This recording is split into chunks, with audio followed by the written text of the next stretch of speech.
ganahan nato uyon sa kabubuton sa Ginoo. Nakuha ko? Mao bitaw nga ato ning katunan kay journey man ni. Kuyog man ta ni. Sumuna nga atong hinumduman nga ang gugma sa Dios nagpadayong epektibo buhi sa atong kinabuhi. Ang problema lang natabunan siya sa atong mga kinaiya nga wala na masubay sa pagbuot o kabubuton sa atong Ginoo. Pagpakan atong Ginoo mga igsoon.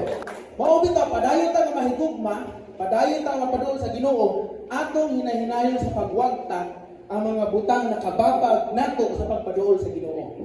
Ang atong kinabuhi ni kalibutan na is just a practice. Murag nag-practice na ta nga mabuhi kauban ang Ginoo. Ang problema, busara nato nagbuot-buotan, mahitabo nalayon ta sa Ginoo. Paningkamutan nato nga maduol ta sa Ginoo. Paningkamutan nato nga muliko natong relasyon sa Ginoo. Paningkamutan nato nga kita mahiusa nato sa Ginoo. Kay mo tuyog tumong nga nang gipakatao ta ni kalibutan na wala lain.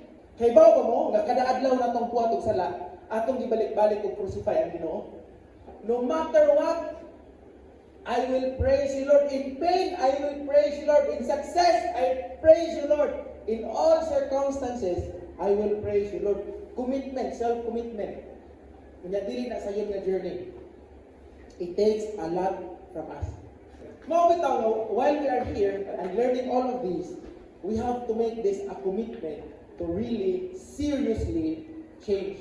To wrap up, natay mahigugmaong Diyos, makanunayong Diyos, mapinanggaong Diyos, ug nakasabot siya sa tanan natong naagian.